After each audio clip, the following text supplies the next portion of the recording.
উপস্থিতি এখন আমাদের মাঝে যিনি অনলাইনে যুক্ত হবেন তার সম্পর্কে দুটি কথা আপনাদের বলছি। পৃথিবীতে অনেক মানুষ আছে যারা প্রচার প্রসার বিরোধী, যারা নিজেদেরকে সবসময় হাইড করতে চায়। উনি কিন্তু আজকে আমার এখানে উপস্থিত হতেন যখন আমি বলেছি যে আপনার নামটাকে আমি ব্যানারে দিব, বলার সাথে সাথে কতটা সব বলছে যে আপনার অনুষ্ঠানে আমি যাবো না।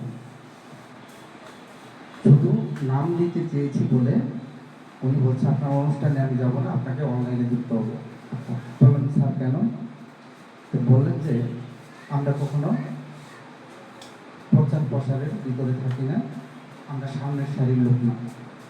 তার মানে আমি যার কথাটা বলতে চাচ্ছি, আজকে আমাকে দুটি পত্রিকায় অংশগ্রহণ করা থেকে শুরু করে জাতীয় পর্যায়ে ওঠাতে যে সর্বোচ্চ ভূমিকা যে ব্যক্তিটি পালন করছেন, আমি হয়তো আপনারা জানেন আমার যারা জীবনী পড়েছেন, আমি বাংলাদেশে 28টা মতো 28টা প্লাস আমি পুরস্কার পেয়েছি, আন্তর্জাতিক পুরস্কার, যেটা সমাজ গৌরব সম্মাননা মন্ত্রী পরিষদ থেকে কলকাতার তৃতীয় মেরুদণ্ড দেওয়া হয়েছিল।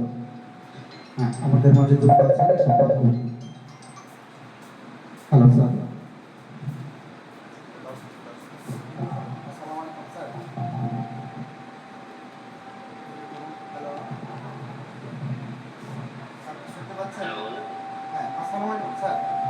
জি জি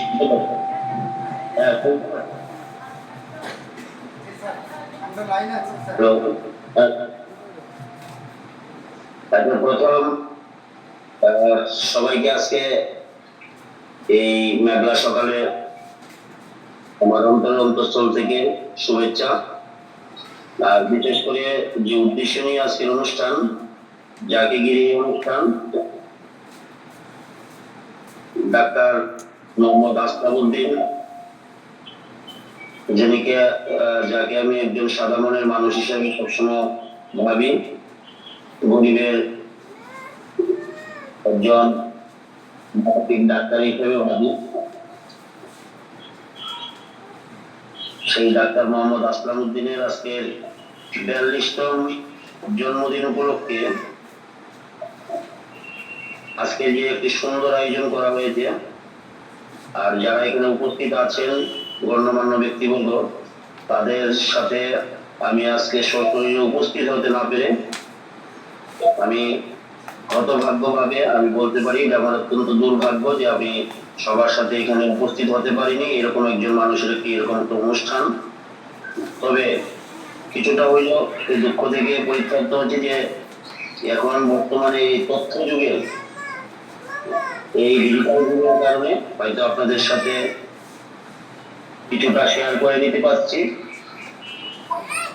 যোগদান করতে পারছি, তার জন্য কিছুটা হলেও এই দুঃখ থেকে পরিত্রাণ পাচ্ছি।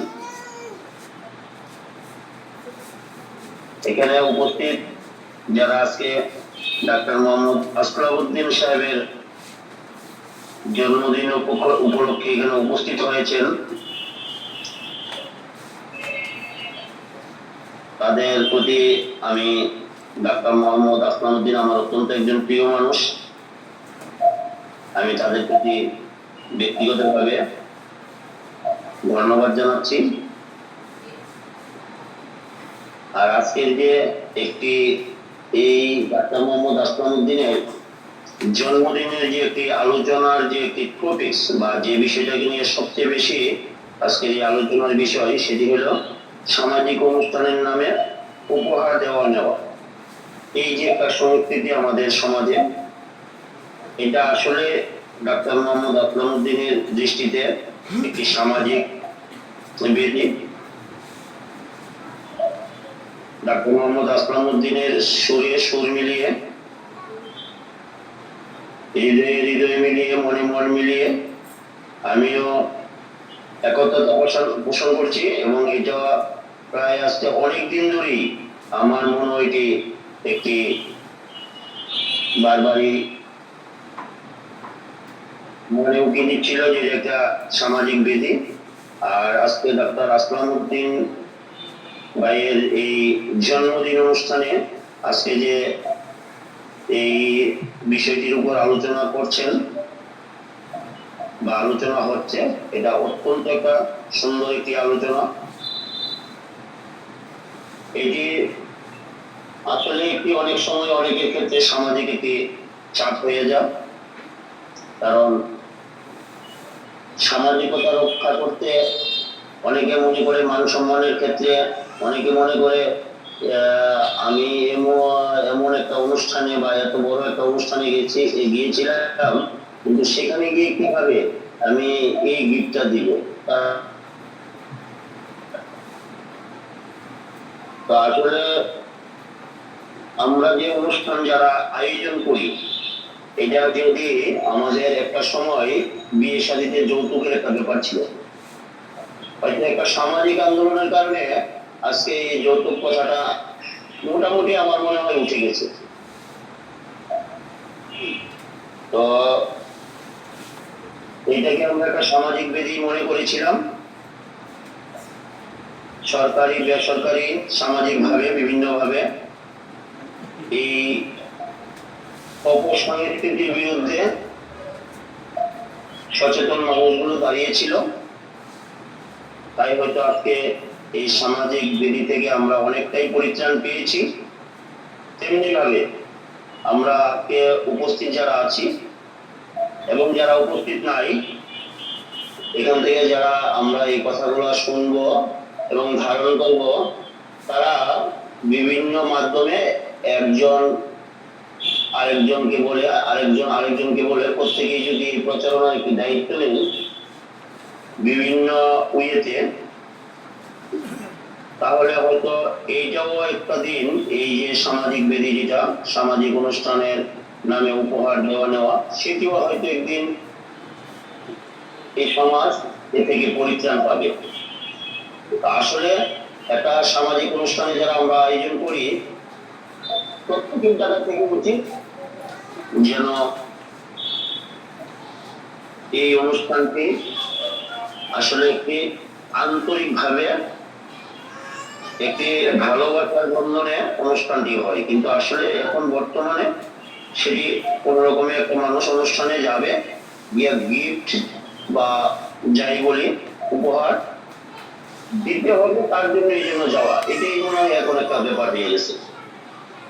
আমি সংক্ষেপে, যেহেতু এখানে অনুষ্ঠানে আপনারা যারা আলোচক আছেন তারা এখানে আলোচনা করবেন, আমি সংক্ষিপ্ত ভাবে এতটুকু বলতে পারি যে আজকের যে ডাক্তার মোহাম্মদ আসলাম উদ্দিনের জন্মদিনে যে আলোচনার বিষয়টি একটি ব্যতিক্রমী একটা আলোচনার বিষয় ছিল, তো সেই হিসাবে আমি মনে করি এই আলোচনার পর্বটি দিয়ে, একটা ব্যতিক্রমী আলোচনার পর্ব দিয়ে সামাজিক একটা দায়বদ্ধতা থেকে, তিনি যেমন ডাক্তার মোহাম্মদ আসলাম উদ্দিন সামাজিক দায়বদ্ধতা থেকে তার পেশাগত জীবনে প্রত্যেকটি মানুষের পাশে দাঁড়িয়ে, বিশেষ করে গরিব দুঃখী মানুষের পাশে দাঁড়িয়ে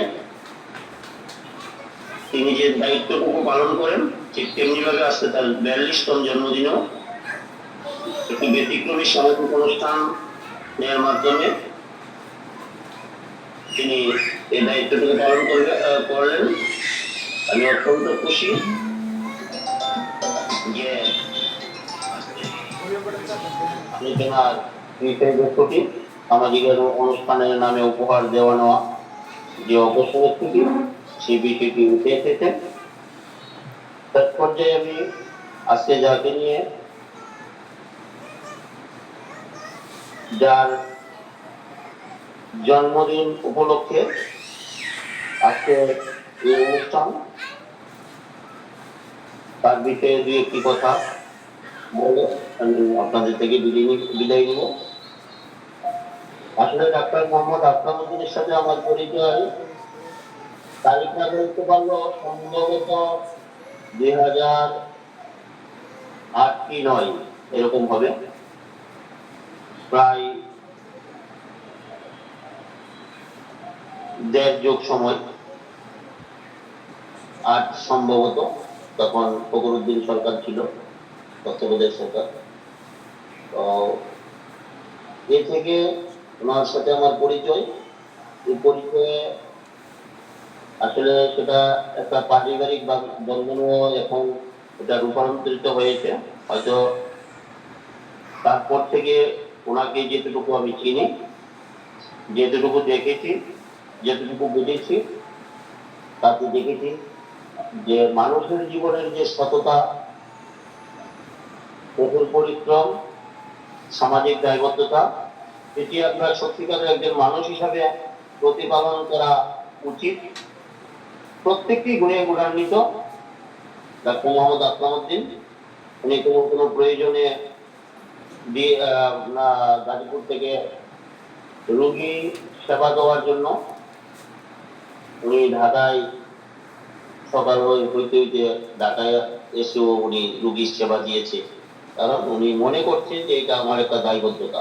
আমি একজন ডাক্তার হিসেবে একজন রোগীর প্রতি যে দায়বদ্ধতা, সেটা ওনার মধ্যে ছিল, আছে, ভবিষ্যতে আরো থাকবে। এমনকি আমার পরিবারের আমার মা, স্ত্রী, ছেলে, মেয়ে, এমনকি আমার বোন, আত্মীয় স্বজন সহ অনেকেই এরকম একজন গুণী ডাক্তার থেকে আমি চিকিৎসা সেবা পেয়েছি। তার জন্য ব্যক্তিগতভাবে আমি সবসময় ডাক্তার মোহাম্মদ আসলাম উদ্দিনের প্রতি কৃতজ্ঞতা প্রকাশ করি।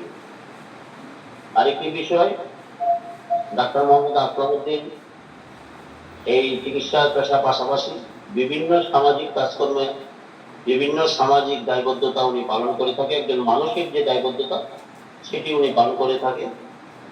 পাশাপাশি আমি যে পেশা থেকে আর উনি যে পেশা থেকে আমাদের দুজনের পরিচয়, পরবর্তীতে উনি আমাদের এই সাংবাদিকতা পেশার উপরও তা বেশ আগ্রহ ছিল।